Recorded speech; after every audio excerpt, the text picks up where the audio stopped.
पहले मैं चलूंगा उस टॉप मैं डायरेक्टली अभी लेकर आपको चलूंगा स्क्रीन शेयर के माध्यम से। आई होप कि मेरा स्क्रीन शेयर हो रहा होगा। प्लीज एक बार कंफर्म करेंगे सर। यस सर क्लियर है। ओके। मैं पहले कुछ क्वेश्चन का आंसर देता हूँ, फिर उसके बाद आपको तमाम क्वेश्चन का आंसर मिलने वाला है और नो फेक मोटिवेशन,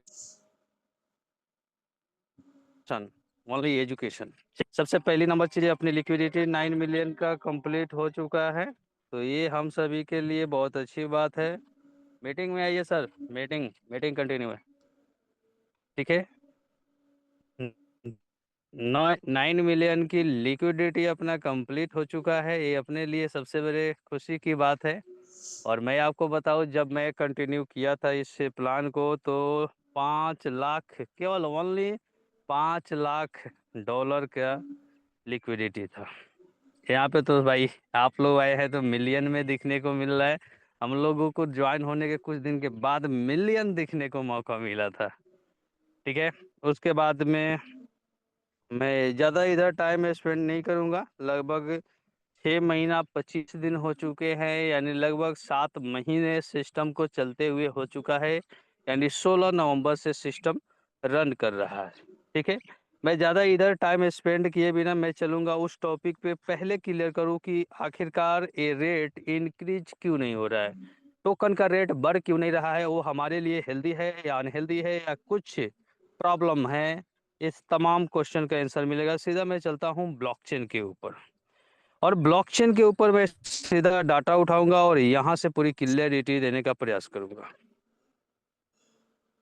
ठीक है।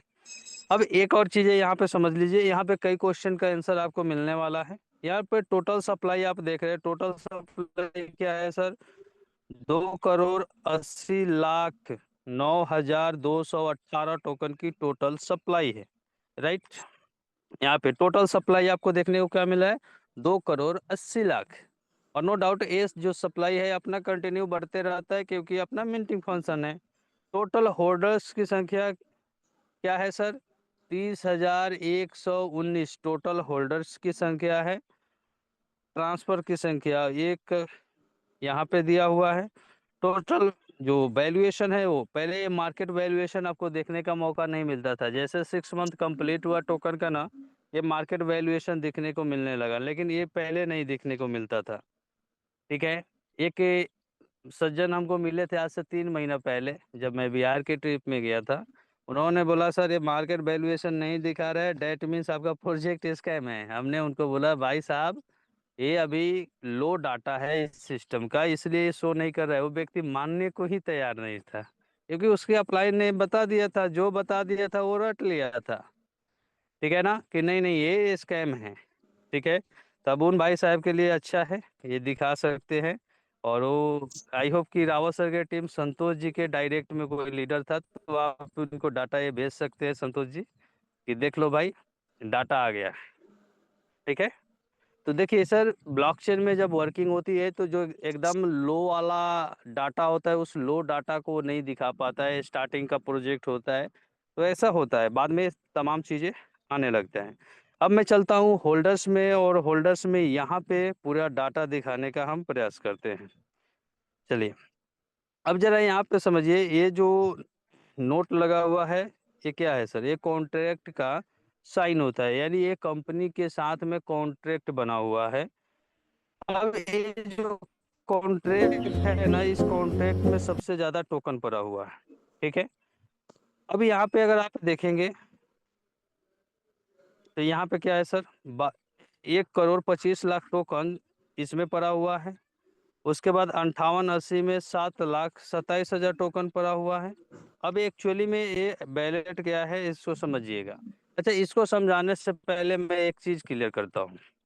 पहली नंबर चीज है सर, मार्केट में कोई भी क्रिप्टो प्रोजेक्ट चलता है ना, सारा गेम उसके लिक्विडिटी पे होता है।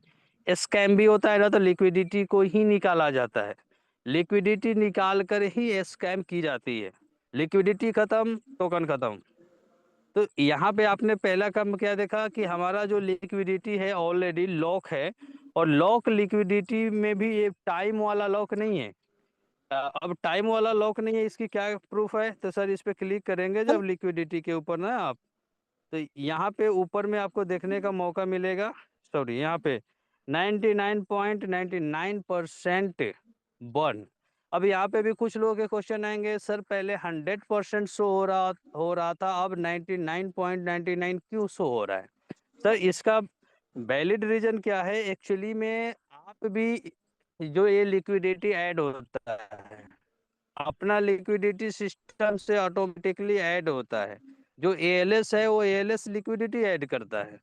यहाँ पे एएलएस के साथ साथ में हम और आप भी लिक्विडिटी को ऐड कर सकते हैं, ऐसा ऑप्शन होता है। तो अगर हमें और आपको लिक्विडिटी ऑप्शन मिले ऐड करने के लिए ना, तो जब हम मान लिया 100% की लिक्विडिटी है, उसमें दूसरा कोई नहीं है तो वो 100% है।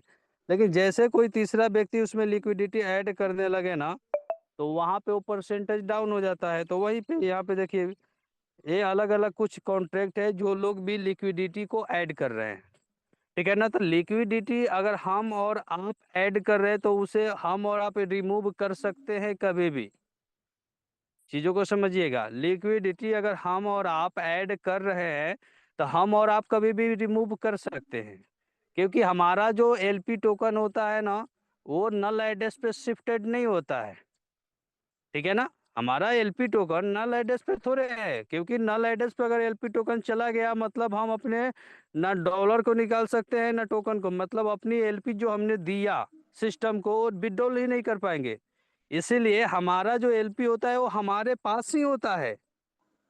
समझ में आ रहा है? हमारा एलपी हमारे पास में होता है, लेकिन जो सिस्टम से नल एड्रेस के ऊपर एलपी टोकन ये लिक्विडिटी ऐड की जाती है ना, उसका एलपी टोकन नल एड्रेस के ऊपर शिफ्ट होती है। यानी नल एड्रेस के ऊपर एलपी टोकन का शिफ्ट होना मतलब वहां से कोई चाह कर भी लिक्विडिटी को रिमूव नहीं कर सकता है।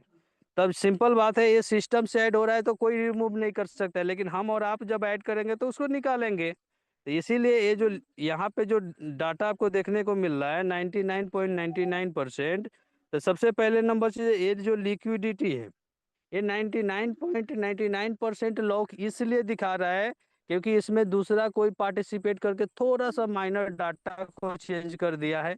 क्योंकि एक आध दो लोग पार्टिसिपेट कर लिए, आप भी पार्टिसिपेट कर सकते हैं। तो जो 100% की लिक्विडिटी थी उसमें 2 4 10 50 100 टोकन बढ़ गया ना दूसरे किसी का, तो वो लिक्विडिटी 99.99% हो गया, क्योंकि ये लॉकिंग की बात हो रही है यहाँ पे। और ये जो बर्निंग की बात हो रही है जो एलपी टोकन है, तो मान ले नॉर्मल कोई लोग अगर लिक्विडिटी डालेगा तो वो तो लिक्विडिटी निकाल सकता है ना सर, उसके पास ऑप्शन पड़ा हुआ है। लेकिन जो सिस्टम से लिक्विडिटी डाल रहा है ना, उसका एलपी टोकन नल एड्रेस के ऊपर जा रहा है, और जो एलपी टोकन बर्न होता है वही लॉक, वही बर्निंग बताएगा, वही लॉकिंग होती है। तो इसका एलपी टोकन बर्न है 99.99%। हमारा और आपका जो लिक्विडिटी ऐड होगा उसका एलपी टोकन बर्न नहीं हो सकता है, क्योंकि हमारा बर्न हो गया था, हमारा पैसा जेब से निकल जाएगा ना, फिर वापस नहीं आ पाएगा, ठीक है ना। तो इसीलिए ये डाटा चेंजिंग हुआ है, ठीक है ना। अगर मान लिया अभी कोई 10-20 लाख डाल देना डॉलर, तो ये डाटा 99 है ना, 98 भी आ सकता है, 97 भी आ सकते हैं, बट प्रॉब्लम की कोई बात नहीं है। जो हमारा एएलएस ऐड कर रहा है उसका एलपी टोकन बर्न है, यानी वो परमानेंटली लॉक है। सबसे बिग किसका है? एलपी टोकन का, एएलएस का ही है। छोटा मोटा डाला जा रहा है बाहर से तो उससे कोई फर्क नहीं पड़ता है, उसको आप विड्रॉल कर सकते हैं। अब मान लिया यहाँ पे आपका जो लिक्विडिटी है वो लॉक है। अब लिक्विडिटी लॉक है तो उसके बाद किस तरीके से लिक्विडिटी को निकाल सकते हैं? बस एक ही ऑप्शन है सर, टोकन को बेच के।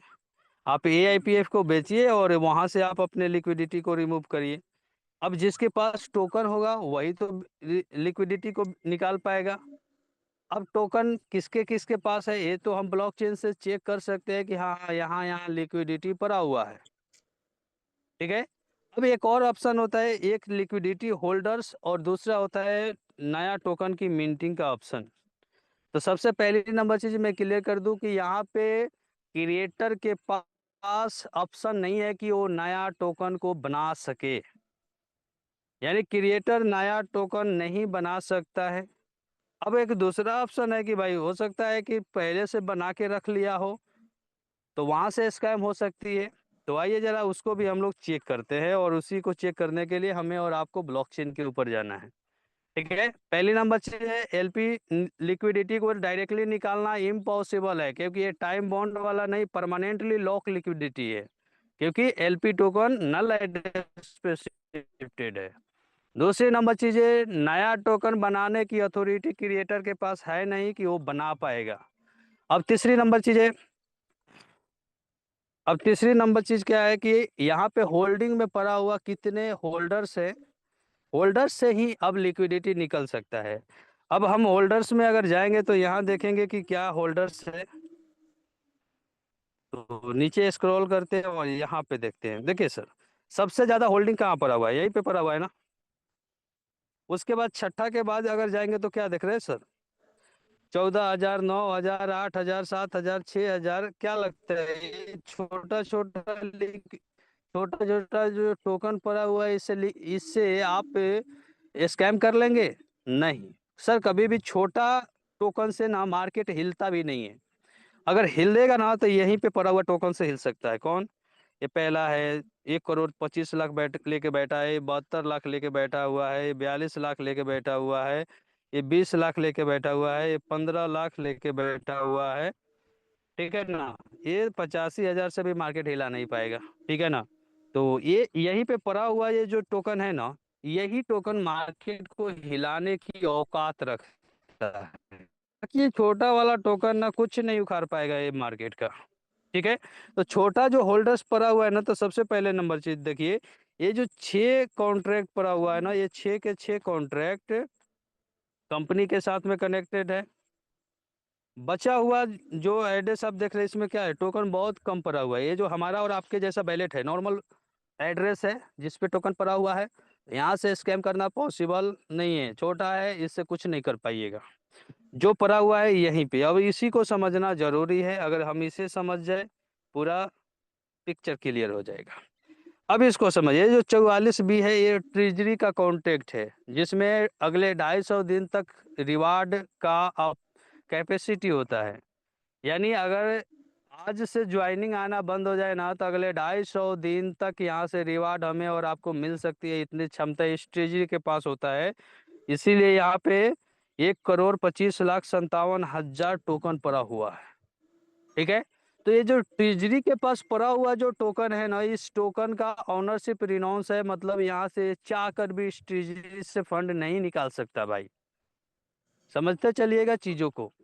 यानी ये ट्रेजरी के पास इतना बड़ा फंड जो पड़ा है ना, इसका ऑनरशिप रिनाउंस है, यानी कल के डेट में ऐसा हो ही नहीं सकता है कि क्रिएटर ट्रेजरी से टोकन निकाल के सेलिंग के लिए चला जाए, इम्पॉसिबल, क्योंकि ऑनरशिप रिनाउंस है।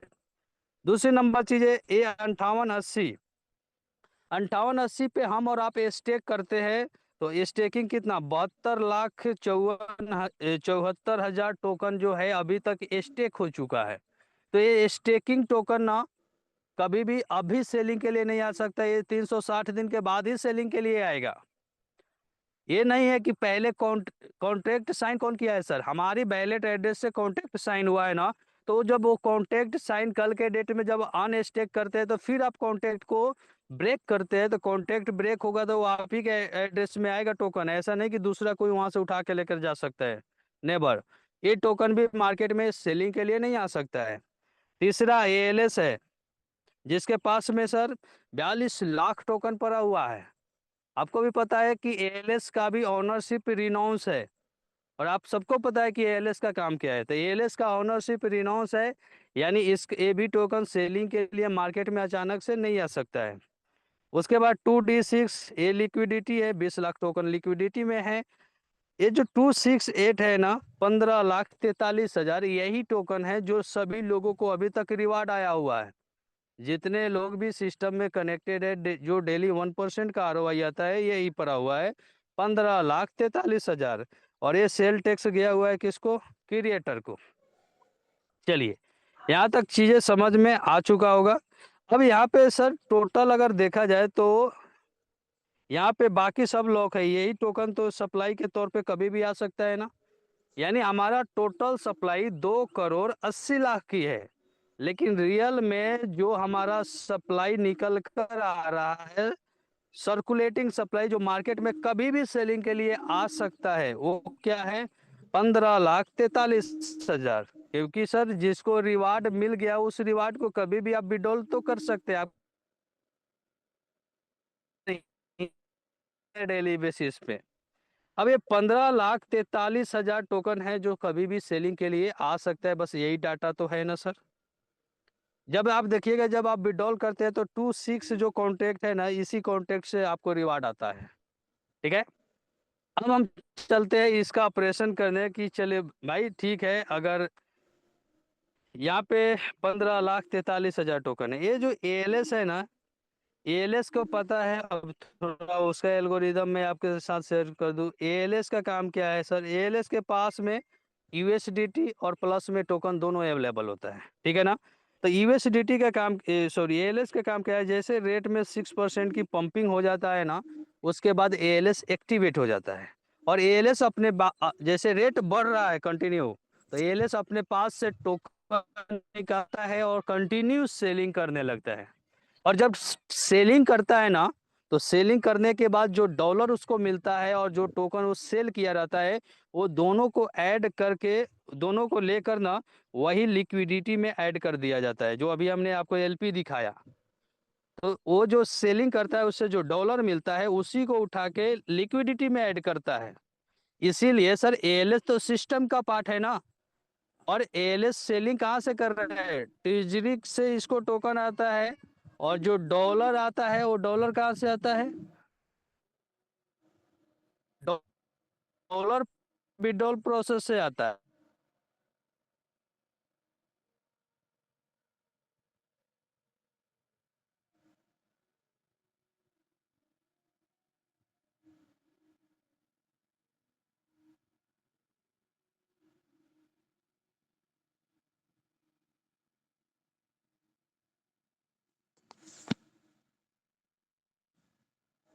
तो ना हमारे लिए बहुत प्लस पॉइंट है।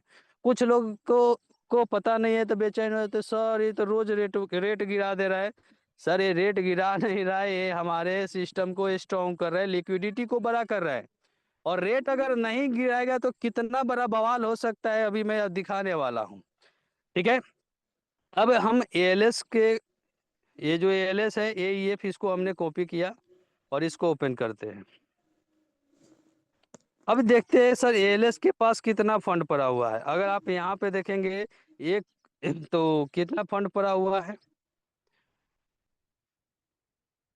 1,06,65,000 टोटल वैल्यूएशन है, टोकन से लेके और डॉलर तक का। मैं डॉलर का कैलकुलेशन करता हूँ। कितना है डॉलर? एक 13,14,000 डॉलर है। उसके बाद में यहाँ पे लगभग 39,000 डॉलर है जो बिटकॉइन में पड़ा हुआ है। इथेरियम में 12 लाख पड़ा हुआ है, इसमें 11 लाख पड़ा हुआ है। यानी लगभग मान लिया जाए तो ये 14 लाख डॉलर पड़ा हुआ है टोटल।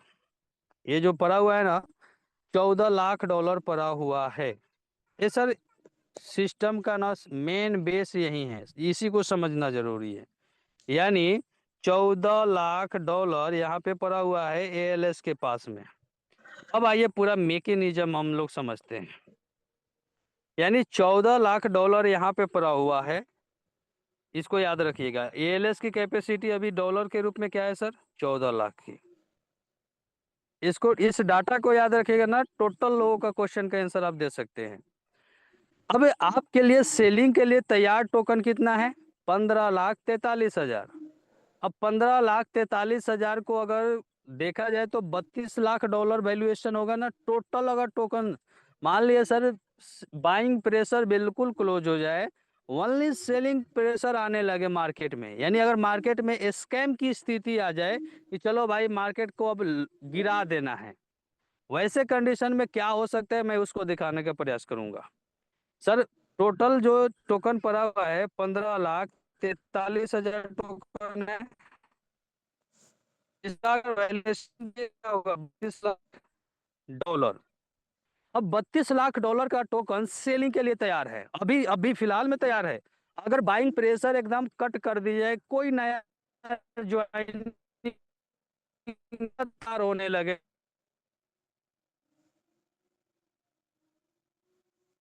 सर 32 लाख डॉलर का जब सेलिंग के लिए विड्रॉल करने जाएंगे तो सबसे पहले तो 20% चार्जेज आप पे करेंगे ना सर। 20% चार्जेज आपको तो पे करना पड़ेगा जब आप विड्रॉल करेंगे। तो 32 का 20%, ठीक है। अब ये जो 20% आप पे करेंगे तो कितना चार्जेज हो जाएगा, ये लगभग 6.4 पर लाख, यानी लगभग $6.5 लाख आपको एएलएस को देना पड़ेगा। 20% जब कटेगा तो $6.5 लाख हुआ ना सर। $6.5 लाख कहाँ जाएगा, एएलएस के पास। ऑलरेडी एएलएस के पास 14 लाख पड़ा हुआ है ना डॉलर। $14 लाख ऑलरेडी एएलएस के पास में पड़ा हुआ है। $6.5 लाख यहाँ से फिर आ गया, कितना हो जाएगा सर, ये लगभग $20 लाख, यानी $20 लाख, $20.4 लाख की कैपेसिटी एएलएस की हो जाएगी। अब सेलिंग के लिए कितना आ रहा है, केवल और केवल $32 लाख की सेलिंग होने वाली है, जिसमें से $20 लाख लेके बैठा हुआ है एएलएस कि भाई तू बेचो मैं खरीदूंगा। अब एएलएस का काम क्या है सर, जब रेट लगातार गिरने लगता है ना तो एक कंटिन्यू बाइंग कर करके रेट को ऊपर करने का काम करता है, ठीक है। तो रेट जब गिरने लगेगा वैसे कंडीशन में सर ये $20 लाख लेके बैठा रहेगा बंदा कि भाई तू 32 लाख का बेचने के लिए तैयार है तो मैं $20 लाख लेकर बैठा हूं टोकन खरीदने के लिए। कितना परसेंट रेट गिरा पाएगा, लेके एलएस अभी बैठा हुआ है फिलहाल में। अगर रेट गिरने लगे ना तो $2.2 से तो कितना लेकर जा सकता है सर, मिनिमम 60% अकेला औकात रखता है कि वो रेट को ऊपर के तरफ रख लेगा, उससे नीचे नहीं जाने देगा। यानी अगर टू जाएगा तो लगभग $1.4 के आसपास जा सकता है, इससे ज्यादा नीचे जाने ही नहीं देगा रेट को, क्योंकि ये 60% की कैपेसिटी लेके बैठा हुआ है। ये 60% की इसकी जो कैपेसिटी है ना, ये कैपेसिटी कमाल की है। अब कुछ लोग का बढ़ रहा है लेकिन रेट क्यों नहीं बढ़ रहा है, अब जरा इसको समझिएगा सर। ये जो 15,43,000 टोकन देखे हैं तो आज के डेट में इसका वैल्यूएशन कितना है, इसका वैल्यूएशन 32 लाख का है, क्योंकि रेट $2.2 का चल रहा है। अगर यही रेट मैं एज फॉर एग्जांपल मान लूं कि ये रेट अगर $10 चला गया टोकन का तो क्या हो सकता है, $10 अगर चला गया तो कितना, 15,43,000 का, यानी 1,54,1,54,00,000 का टोटल वैल्यूएशन होगा। अब आई डोंट नो कि आप समझ पा रहे हैं कि नहीं, यानी टोटल 15.43 गुना 10 कर दीजिए ना, $10 अगर रेट चला गया तो कितना होगा, 154 करोड़।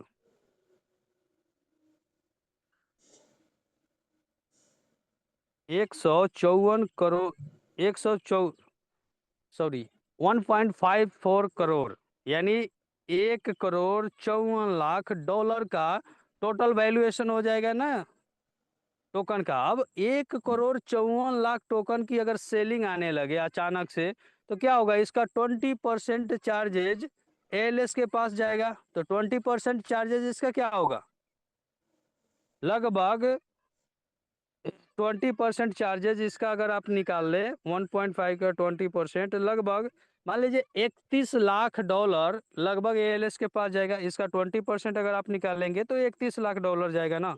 तो 31 लाख और प्लस में अभी कितना पड़ा हुआ है, 14 लाख, कितना होगा सर, 31 और 14 $45 लाख हुआ ना। अब मान लिया $45 लाख की कैपेसिटी एएलएस की होगी सर। सेलिंग के लिए अब देखिए कितना आ रहा है सर, एक एक 1.45 लाख, यानी 1,54,00,000 की सेलिंग हो रही है और वहां पे केवल $45 लाख लेके बैठा हुआ है एएलएस।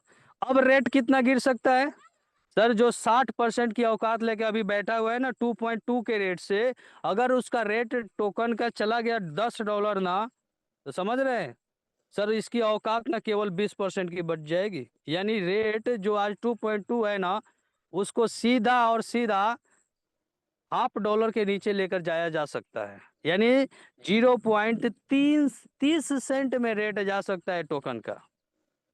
समझ में आ रहा है? यानी अगर एएलएस की रेट अगर अचानक से बढ़ी तो एएलएस की औकात घटेगी, और एएलएस की जब औकात घटेगी और रेट गिरने लगे ना, तो एएलएस संभाल नहीं पाएगा सिस्टम को, टोकन के रेट को संभाल नहीं पाएगा। इसीलिए सिस्टम यहाँ टोकन के रेट को बढ़ने नहीं दे रहा है। जैसे जैसे एएलएस की औकात बढ़ती जाएगी ना, कंपेरिजन टू सर्कुलेटिंग सप्लाई, जो 15,43,000 आज सप्लाई है ना, उस सप्लाई के मुकाबले एएलएस की जो औकात है हमेशा 60% के आसपास में रखता है। इसकी औकात जैसे जैसे बढ़ती जाएगी ना, एएलएस की औकात और सर्कुलेटिंग सप्लाई, ये दोनों का अनुपात देखना होगा, और जैसे जैसे बढ़ेगा वैसे वैसे रेट को इंक्रीज करेगा। अब दूसरी नंबर चीज है, क्वेश्चन आता है सर ये एएलएस एक्टिवेट होकर रेट को गिराता क्यों है? समझ में आया? अगर एएलएस अगर रेट को नहीं गिराए तो रेट तो कब का $10 चला गया होता ना सर।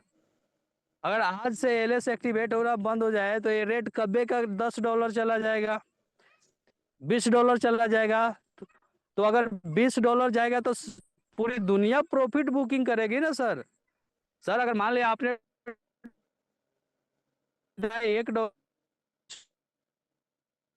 चला जाए, सर जितना आपके पास रिवार्ड आया ना, आज खाली करके बेच दीजिएगा आप, और जब बेचिएगा तो अचानक से सेलिंग प्रेशर आएगा, और सेलिंग प्रेशर जब आएगा ना तो वही दुर्दशा होगा कि $20 टोकन का रेट गया और गिर के $1 के नीचे घुस गया। समझ रहे हैं ना? इसीलिए टोकन के रेट को बढ़ने नहीं दे रहा है। दूसरी नंबर चीजें, जैसे टोकन का रेट बढ़ता जाता है, पहली नंबर चीज हमें में जाके गिरे, इसलिए ये बढ़ने नहीं देता है।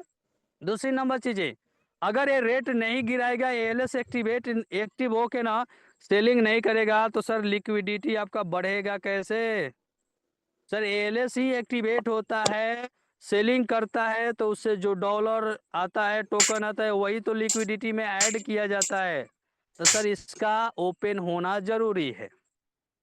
ये जितना ज्यादा ओपन होगा उतना ज्यादा अपने लिए प्लस पॉइंट है कि लिक्विडिटी बढ़ा होते जा रहा है।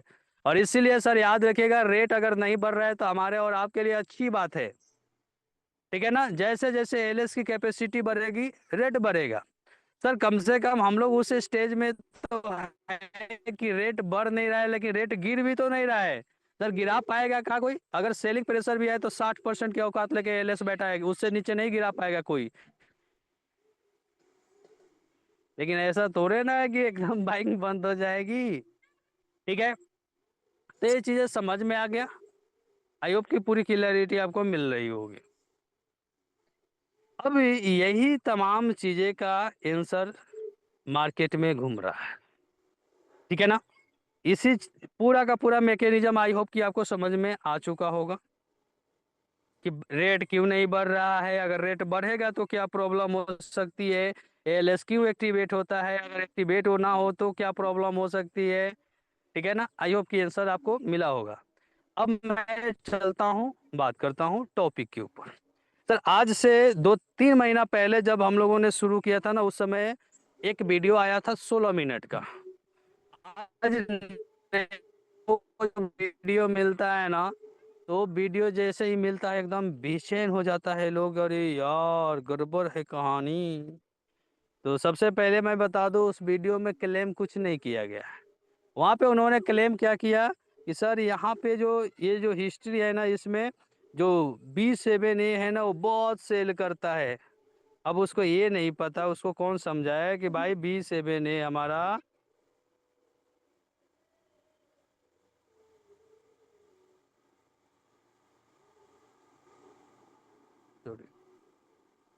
ठीक है ना, वहाँ पे एक क्लेम किया गया जो B7A है वो बहुत, सर B7A अपना जो एएलएस है ना उसका नॉर्मल बॉट है, एएलएस उसका अकाउंट एड्रेस है, वो सेलिंग करता है, और वही सेलिंग करके ना लिक्विडिटी को ऐड करने का काम करता है।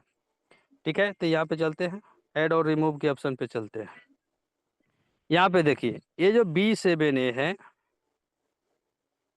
यहाँ पे देखिए ये B7A ही हमेशा लिक्विडिटी ऐड करता है, बड़ा वाला। ये जो रिमूव लिक्विडिटी में जाएंगे, चलिए हम रिमूव में जाते हैं। कुछ लोग का क्वेश्चन हो सकता है सर लिक्विडिटी रिमूव हो रहा है। सर B7A लिक्विडिटी अपना ऐड करता है, ठीक है ना। ये जो लिक्विडिटी अपना ऐड करता है वो कौन करता है? B7A करता है। तो जरा बताइए B7A क्या रिमूव कर रहा है? नहीं, B7A कुछ भी रिमूव नहीं कर रहा है। यहाँ पे रिमूव कौन किया है? ये ये दो एड्रेस है जिन्होंने रिमूव किया है छोटा छोटा टोकन। ये कौन है? ये वो है जिन्होंने लिक्विडिटी को ऐड किया है, उन्होंने रिमूव किया है। B7A से कभी भी आपको रिमूव नहीं मिलेगा। अब देखिए ऐड कौन किया है, इसमें लास्ट में आप कंटिन्यू देखेंगे तो क्या है? B7A ही लिक्विडिटी को ऐड किया हुआ है। यानी जो लिक्विडिटी को ऐड किया हुआ है ना, वो कभी रिमूव नहीं किया है। यानी LP टोकन इसका बर्न है तो ये रिमूव नहीं कर सकता है। लेकिन इसमें अगर हम और आप अगर डालते हैं ना फंड, तो हम और आप रिमूव कर सकते हैं। तो ये जो B7A है, तो ये फंड डालेगा कैसे? जब सेलिंग करेगा। जब सेलिंग करता है तभी तो फंड ऐड करता है। तो वही जब सेलिंग दे, कोई वीडियो में दिखाया कि इसने बहुत ज्यादा सेलिंग किया है लेकिन बाइंग कम किया है। अब एक और आंसर, सर बाई करने की नौबत कब आएगी? जब लगातार प्राइस ड्रॉप करने लगेगा ना। सर यहाँ पे तो ALS प्राइस को ड्रॉप कराता है, तब तक फिर बायर इतने ज्यादा हो गए, फिर इसके रेट को पंप करा देते हैं। यानी बायर इतने ज्यादा हेवी क्वांटिटी में हो गए ना कि लोग, या ALS डंप करता है फिर लोग बाई करके उठा देता है।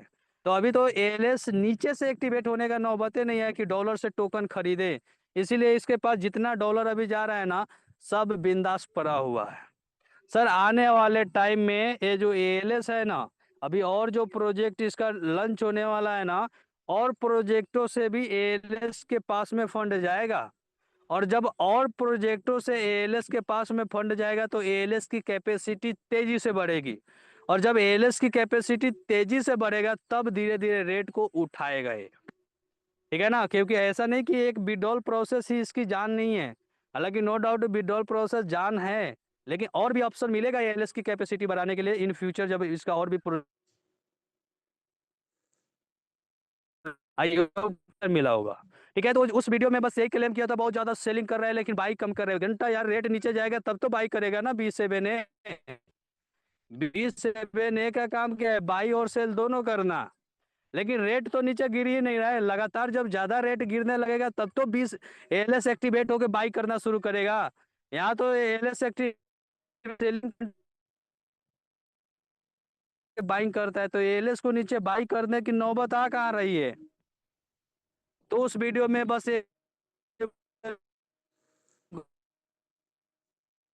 ठीक है, तो आई होप कि आपको आंसर मिला होगा। दूसरी नंबर चीज उन्होंने बात किया था प्रॉक्सी कॉन्ट्रैक्ट है।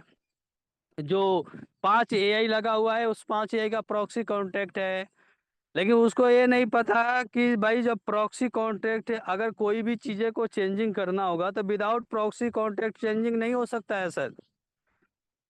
इन्होंने जो 5 AI लगाया है उसमें प्रॉक्सी कॉन्ट्रैक्ट है, लेकिन जो अपना मेन टोकन है वो उसका कॉन्ट्रैक्ट प्रॉक्सी नहीं है, वो तो सोर्स कोड वेरीफाइड है। लेकिन जो अपना 5 AI को लगाया गया है उसका प्रॉक्सी कॉन्ट्रैक्ट है। और वो क्यों है? क्योंकि आने वाले समय में इसका टोटल 8 फेज लॉन्च करना है।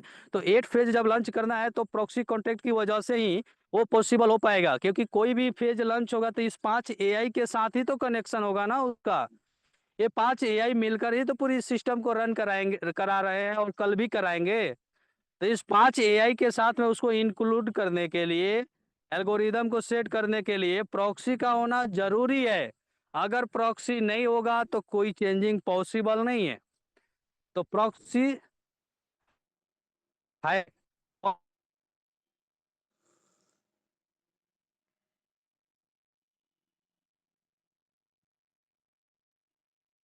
प्रॉक्सी क्रिएटर मनमाना करता है, जो मर्जी वो चेंजिंग कर सकता है। लेकिन इन्होंने क्या किया है, नल एड्रेस के ऊपर ऑनरशिप को रिनाउंस किया। वो 5 AI है ना, कई बार ग्रुप में फॉरवर्ड किया जाता है। उस 5 AI का जो ऑनरशिप है ना, वो नल एड्रेस के ऊपर शिफ्टेड है। कई बार ग्रुप में भेजा भी गया है।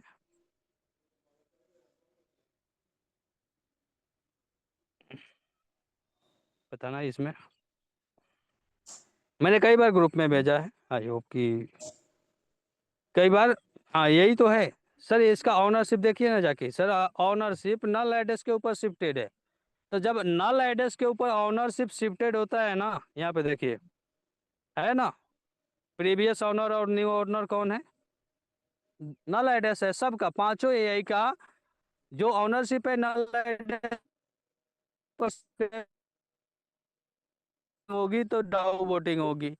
और डाउ वोटिंग के बाद हम और आप उसमें वोट करेंगे, सब लोग वोट करेंगे। और जो 51% कम से कम 51% का जो वोटिंग आएगा ना, वही होगा लागू। ऐसा नहीं कि क्रिएटर अपनी मनमानी कर ले। तो उसमें बोला है प्रॉक्सी कॉन्टेक्ट है, भाई जब इतना ही अच्छा ज्ञानी है तो तू जाके चेक करना उसका ओनरशिप को। ठीक है, आई होप कि उस वीडियो का टोटल, उस वीडियो का सार बस इतना ही है, इससे ज्यादा उस वीडियो में कुछ नहीं है। आई होप कि आंसर मिल गया हो। आज कुछ अपने से कुछ नेटवर्कर चला रहे हैं, अरे यार ये तो वसीम पठान का प्लान है, ये तो लविश चौधरी का प्लान है। मैं बोलता हूँ घंटा यार, साला दुनिया के किसी का प्लान हो, मैं बोलता हूँ ईसा हाकिम का प्लान नहीं है, कोई दिक्कत नहीं है हमको। मैं बोलता हूँ इंडिया का प्लान है, कोई दिक्कत नहीं है मुझे। XYZ किसका प्लान है मुझे उससे भी मतलब नहीं है, घंटा कोई मतलब नहीं है। ये इंडिया से चल रहा है या विदेश से चल रहा है, वसीम पठान चला रहा है या कुछ बीच में बहुत सारी अफवाहें चली। कुछ लोग बोला मनोज यादव रन करा रहा है, कुछ लोगों ने बोला कि ये ईसम हाकिम का प्लान नहीं है, ये लविश चौधरी का प्लान है। कुछ लोग, एक और वीडियो आया उसमें बोल रहा है साला ये एक ही प्लान दोनों करा रहा है, डाउ और इसको एक ही मालिक रन करा रहा है। मैं बोलता हूँ साला एक रन करा रहा है, 10 रन करा रहा है, उससे भी हमको प्रॉब्लम नहीं है। इंडिया से चल रहा है, कहीं से चल रहा है, उससे भी प्रॉब्लम नहीं है। कोई फ्रंट में आए ना आए उससे भी प्रॉब्लम नहीं है। सर पैसा हमको एल्गोरिदम से आता है, मैं सिंपल जानता हूँ। पैसा मुझे एल्गोरिदम से आने वाला है, क्योंकि हम क्रिप्टो प्रोजेक्ट कर रहे हैं। पैसा एल्गोरिदम से आने वाला है। हमारे साथ में स्कैम क्या हो सकता है जरा ये तो बता। लोगों नॉलेज आके दे रहे हैं, तो मैं बोलता हूँ तू जरा स्कैम कैसे हो सकता है ये मुझे सिखा दे। तुम मुझे दुनियादारी मत बताओ कि इंडिया से चल रहा है, पाकिस्तान से चल रहा है, नेपाल से चल रहा है। सर कहाँ से चल रहा है उससे कोई प्रॉब्लम नहीं है हमको, वो कौन चला रहा है इससे भी प्रॉब्लम। मैं मान लिया यार ईसा हाकिम का प्लान नहीं है, साला वो नहीं है क्रिएटर, इस उससे घंटा मतलब नहीं है मुझे। कोई चलाए दुनिया का व्यक्ति, मुझको तो भाई एल्गोरिदम से पैसा आता है, एल्गोरिदम मेरे लिए इंपॉर्टेंट है। अब एल्गोरिदम में क्या फॉल्ट है तू ये बताना। अगर एल्गोरिदम में कोई फॉल्ट है जहां से स्कैम हो सकती है, तू आओ, ओपन चैलेंज देता हूं मैं कि तू आ भाई, तू दिखा यहाँ से तुम्हारे टोकन को स्कैम किया जा सकता है। That is major question. कोई ये नहीं दिखा रहा है कि यहाँ से स्कैम किया जा सकता है। बस बिना मतलब की बातें, ये है वो है दिस है डेट है, बस ये बातें की जा रही है। मैं आपको भी बोलता हूँ सर, ये कौन चला रहा है इससे हमको क्या लेना देना। सर ये समागम का प्लान है ना है, इसकी कोई पुष्टि मुझे नहीं करनी है। कुछ लोग बोलते हैं सर ये प्लान केवल इंडिया में चलता है या विदेश में भी चलता है। मैं बोलता हूँ साला विदेश में ना चले, इंडिया में चल रहा है ना। मैं बोलता हूँ कि आपको उससे भी क्या प्रॉब्लम है। ये प्लान अगर केवल इंडिया में चल रहा है ना, अच्छी बात है यार, इंडिया लीड कर रहे हैं ना इसको, विदेश में बाद में जाएगा। हालांकि नो डाउट अपनी भी टीमें है अदर कंट्री में। यार तो आप क्या दिक्कत है, इंडिया से विदेश में नहीं जा सकता है क्या, हमेशा विदेश से ही इंडिया में आनी चाहिए। क्या माइंडसेट है भाई। अगर हमारे इंडिया में ही प्लान, मैं मान लिया इंडिया का ही प्लान है, इंडिया से रन कर रहे हैं, कोई दिक्कत नहीं, हम लीड करेंगे और फिर अदर अदर कंट्री में भेजेंगे। दूसरी नंबर चीज है, अगर ये प्लान इंडिया का ही है तो हमें प्रॉब्लम क्या है। अगर विदेश का प्लान होता है तो मैं खुशी खुशी करता हूँ, इंडिया का ही प्लान हो तो क्या दिक्कत है। सर सबसे बड़ा सेफ्टी और सिक्योरिटी मेरे लिए एल्गोरिदम होनी चाहिए। ये प्लान कहाँ का है मुझे भी नहीं पता, मैं भी नहीं जानता। मैं मान लिया थोड़ा देर, न ईसा हाकिम का प्लान है न XYZ किसी का। मैं मानता हूँ क्रिएटर को हटा दो यार, साइड कर दो, एल्गोरिदम में आ जाओ। एल्गोरिदम में बताओ भाई क्या प्रॉब्लम है, एल्गोरिदम में कहाँ से हमारे साथ स्कैम हो सकता है, जरा इसको बता दो। मैं मान लूंगा कि भाई अच्छे नॉलेज वाले लोग हैं। तो एल्गोरिदम की कोई बातें नहीं कर रहा है। और कुछ लोग तो हंसी आती है, अभी सुबह सुबह हमारे एक लीडर बोल रहे थे कुछ लीडर के बारे में कि वो अपनी टीम में तो ज्यादा एआईपीएफ की बुराई कर रहा है भाई। पूरी मीटिंग ले रहा है और एआईपीएफ की बुराई कर रहा है, बोल रहा है ये है वो है दिस है डेट है। अला मैं बोलता हूँ सर, मैं ज्यादा बात नहीं करता, लेकिन आओ यार एल्गोरिदम पे बात करो, यहाँ से स्कैम कर सकता है एआईपीएफ। एआईपीएफ अगर स्कैम है तो यहाँ से इसका लीकेज है। ये लीकेज पे कोई बात नहीं कर रहा है, बस बिना फालतू के बात कर रहे हैं। कुछ लोग अपने टीम को मोटिवेट करने में लगे अदर अदर कंपनी के। नो डाउट भाई कि एक बहुत बड़ी बीएस बना हुआ था ना, ये अपनी अपोजिट में जो कंपनी है उसका बहुत बड़ा एम्पायर था भाई। और उतनी बड़ी एम्पायर को अगर इतनी कम 6 महीना के एक सिस्टम ने हिला डाला है, तो बौखलाहट नहीं आएगी? जिसकी टीम टूटेगी उसको बौखलाहट तो आएगी ना। तो बौखलाहट आएगी तो कुछ ना कुछ तो बोलेगा टीम को रोकने के लिए। सर वो सब कोई करता है, हम और आप भी अपने टीम को बचाने के लिए बोलते हैं ना। तो वो भी बोल रहा है तो क्यों परेशान होना, जरा इसको भी समझिए। तो वो भी अपनी टीम बचाने के लिए कुछ ना कुछ तो बात करेगा ही और कर रहा है। और इसीलिए वहाँ पे नो डाउट सर लाखों की कम्युनिटी है, 2 लाख से प्लस की कम्युनिटी है। तो वहाँ पे अचीवर्स भी बड़े बड़े निकले हैं। तो नो डाउट कि उस अचीवर्स की अब टीम जा रही है दूसरी कंपनी में। जो अच्छे नॉलेज वाले लोग हैं वो तो शिफ्ट हो चुके हैं, और अभी भी समझदार कैटेगरी के लोग शिफ्ट हो रहे हैं। जो वही है जो अपलाइन भक्त है, जो अपलाइन जो बोल दिया वही मान लिया, तो वही लोग अभी लटके हुए हैं। अब उन्हीं को लटकाया जा रहा है। ठीक है, तो वो लोग बौखलाहट में आएंगे ही, जब उनका नेटवर्क टूटेगा टीम टूटेगा तो वो बौखलाहट में आएंगे। और बौखलाहट में आएंगे कुछ ना कुछ आकर ज्ञान देंगे ही देंगे। मैं बोलता हूँ तमाम ज्ञान को सुनिए, लेकिन एकदम सिंपल और सटीक कि भाई किसी से एक सटीक आंसर लीजिए कि कहाँ से आईपीएफ स्कैम कर सकता है। 100 कोई भी प्लान चला रहा हो कहीं से चल रहा हो उससे भी हमको दिक्कत नहीं है, कहाँ से स्कैम कर सकता है ये। तो चलिए, एआईपीएफ हमारे साथ स्कैम कर लिया, मैं थोड़ा देर के लिए मान लेता हूँ। अगर जैसे कुछ लोग ये बोल सकते हैं आपको कि सर एआईपीएफ हमारे साथ स्कैम कर लिया तो क्या होगा। चलिए मैं मानता हूँ कि एआईपीएफ ने स्कैम कर लिया। क्योंकि इसका विड्रॉल प्रोसेस ऑन चेन नहीं है। सर इसका विड्रॉल प्रोसेस ऑन चेन अभी नहीं है फिलहाल के लिए, बाद में कर देगा। देखिए सर, कोई भी सिस्टम आती है तो धीरे धीरे डेवलपमेंट करती है। जब हम लोग ज्वाइन किए थे ना तो टोकन स्नीपर में 0% दिखाता था। आज 100% आप देखते हैं ना, वहाँ 0% दिखाता था। मार्केट वैल्यू कुछ नहीं ब्लॉकचेन पे दिखता था, आज सब दिख रहा है ना। आज विड्रॉल प्रोसेस ऑन चेन नहीं है, हो सकता है कल के डेट में ऑन चेन नहीं हो जाए। बाकी चीजें तो ऑन चेन है ना सर, आपका डिपॉजिट डिपॉजिट वगैरह सब चीज ऑन चेन है, स्टेकिंग भी ऑन चेन है। केवल अगर मान लीजिए ये जो साइट है ना, ये साइट अगर बंद हो जाए तो आप विड्रॉल नहीं कर पाइएगा, ये प्रॉब्लम है इस कंपनी का। अगर अब मैं उस पर भी बात करूंगा, अगर चलिए इसने साइट को बंद कर दिया तो हमारा विड्रॉल बंद।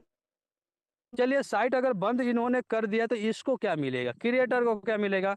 ये जो लिक्विडिटी है ना, यही लिक्विडिटी तो ये खाली कर सकता है ना। अब ये लिक्विडिटी खाली करने का रास्ता क्या है? 2 रास्ता है, या तो नया टोकन बना लो भाई। तो नया टोकन बनाने का ऑप्शन है नहीं इस हाकिम के पास में। अब दूसरा ऑप्शन क्या है? जो टोकन पड़ा हुआ है उसी को बेच पाओ। तो ये जो पांच पांच बैलेट जो कॉन्ट्रैक्ट है उसका टोकन तो निकाल नहीं पाएगा ये इस हाकिम। तो उसको निकलेगा कौन? सर सेल टैक्स के लिए ना उसके पास जो इनकम जा रहा है ना, बस केवल और केवल वही टोकन वो बेच पाएगा। ठीक है ना, सेल टैक्स के लिए जो टोकन जा रहा है ना, बस वही टोकन ये बेच सकता है। उससे ज्यादा ना कहीं से ये कुछ नहीं बेच पाएगा व्यक्ति। तो सेल टैक्स के लिए तो आज भी जो टोकन गया वो आज भी बेच सकता है ना सर। ऐसा नहीं कि आज वो नहीं बेच सकता है, 85,000 टोकन जो पड़ा हुआ है वो चाहे तो आज भी बेच सकता है। तो उसको रोका कौन है? वो आज भी बेच रहा है और बंद करने के बाद कल भी वही बेच पाएगा, उससे ज्यादा कुछ नहीं बेच पाएगा। क्रिएटर के यहाँ पे 2 कमाई है। पहली नंबर चीज है नेटवर्क से कमाई है, क्योंकि नो डाउट सर ऊपर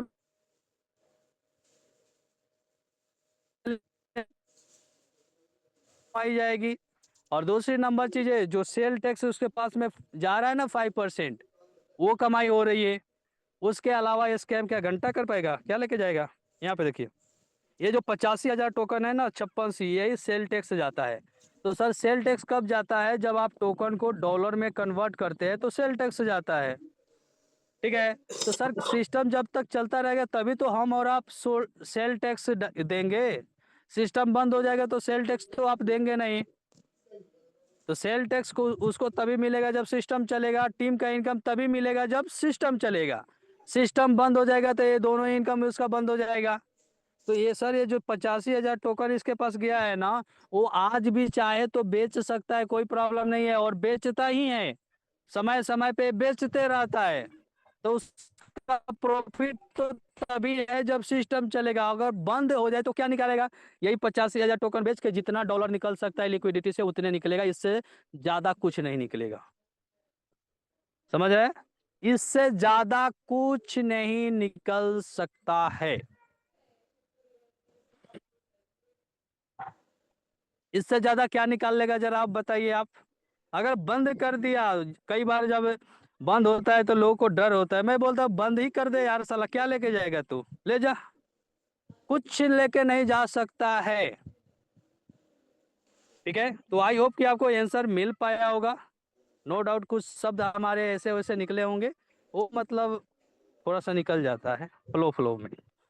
और क्यों निकलता है? क्योंकि लोगों ने यार एकदम गंद मचा के रखा है यार, लोगों को गुमराह करके रखा है। कोई रियल नॉलेज देने की जरूरत नहीं है।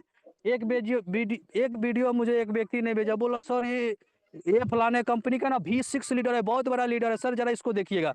ज्ञान ऐसा दे रहा था ना, उससे तो अच्छा एक नया फ्रेशर व्यक्ति आ जाए और 10-15 दिन का नॉलेज ले ले तो वो अच्छा ज्ञान दे देगा। तो लेबल हो जाने से केवल किसी के पास बहुत अच्छा नॉलेज हो जाए ये जरूरी नहीं होता है। ठीक है ना? तो आई होप कि आपको समझ में आया होगा। और ऐसे ऐसे लोग जब मार्केट में गंद फैलाते हैं तो थोड़ा सा निकल जाता है, कोई दिक्कत नहीं है उसके लिए। बाकी आई होप कि आपको आंसर मिल चुका होगा। बाकी आप सभी भाई दिल लगा के काम करिए। जो प्लेटफॉर्म मिला है ना वाकई में मजेदार है। कोई प्रूफ करे ना आके कि यहाँ से भाई स्कैम कर लेगा तुम्हारे साथ, ये कोई प्रूफ नहीं कर रहा है कि यहाँ से आपके साथ स्कैम हो सकती है। बस लगा हुआ है, ये होगा, वो होगा, दिस होगा, डेट होगा, सर कुछ नहीं होगा। ठीक है। इसीलिए बिंदास वर्किंग कीजिए, फुल पावर में आकर वर्किंग कीजिए। और जब फुल पावर में आके वर्किंग करेंगे मजा आएगा। चलिए, बहुत दिन के बाद मैं ऑनलाइन आया हूँ, थोड़ा सा आपको दिखाता हूँ अपना इनकम, क्योंकि मैं हूँ 5th रैंक पे। और ये देखिए 397 आया है मेरा इनकम वन टाइम का। आइए यहाँ से दिखाते हैं विड्रॉल। मजा आएगा, ये इसको देखने में बड़ी आनंद आता है मुझे भी। तो मैं थोड़ा सा उस आनंद से आपको भी बता दिखाता हूँ। देखिए सर, मेरा 29 तारीख को प्रमोशन हुआ। 30 तारीख से मेरा 29 उसी दिन से आना शुरू हुआ। तो 30 तारीख से मैंने विड्रॉल करना शुरू किया। देखिए ये 30 तारीख को मुझे कितना आया था? 573 टोकन। ठीक है। देखिए 40 टोकन ऐड कर लीजिएगा, वो दूसरे आईडी पे है मेरा। ठीक है। यहाँ पे 573 टोकन 30 तारीख को आया। उसके बाद 589, उसके बाद 600 1 तारीख को, 2 तारीख को आपका यहाँ पे देखते चलिएगा आप लोग, टाइमिंग वाइमिंग सब दिखेगा। 600 टोकन 1 तारीख को आया, 2 तारीख को 629 आया, 3 तारीख को 634 आया, 4 तारीख को 649 आया। ठीक है। अब चलते हैं यहाँ पे 5 तारीख को 663 आया, 6 तारीख को 678 आया, 7 तारीख को 686 आया, 8 तारीख को 697 आया, 9 तारीख को आपको 716 आया, 10 तारीख को 728 आया, 11 तारीख को 750, 12 को 754, 13 को 775 और 14 को 786। ठीक है। तो 786। अब यहाँ पे देख लेते हैं हम लोग कैलकुलेटर में चल के। तो 786 प्लस 40-45 टोकन उधर आ जाता है, 831। आज तो कुछ बढ़ ही के आएगा ना सर, तो आज तो 40 पूर जाएगा। तो 840 मान लीजिए इसको। तो 840 अगर मान लिया जाए और आज के हिसाब से देख लिया जाए, 840 टोकन का वैल्यू के साथ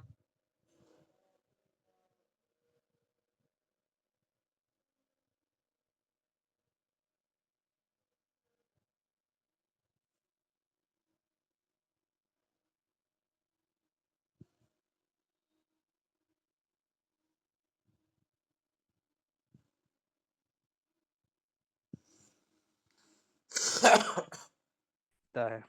ठीक है, बाकी थैंक यू सो मच, बहुत बहुत धन्यवाद आप सभी का। आप लोगों का इतना ज़्यादा टाइम हमने ले लिया, बट कोई नहीं, आई होप कि आपको नॉलेज मिला होगा। और ज़रूर मैं चाहूँगा कि कंफर्ट जोन में हो तो अपना कीमती फीडबैक आप ज़रूर चैट बॉक्स में डालिएगा। मैं चैट बॉक्स को ओपन कर देता हूँ, और ज़रूर अपनी कीमती फीडबैक डालें। और अगर आप और इस तरीके से भी फीडबैक देना चाहते हो, हैंडल्स करके आप बात कर सकते हैं। Thank you so much. और कोई क्वेश्चन ले नहीं पाएंगे, ठीक है, बाकी अपना फीडबैक आप दे सकते हैं। Thank you so much. Thank you sir, बहुत बहुत शुक्रिया, बहुत बहुत धन्यवाद सर कि आप अपने कीमती समय को निकाल कर सारे पार्टिसिपेंट्स को एक ऐसी जानकारी आपने प्रोवाइड किया जो फील्ड में जाता है उसे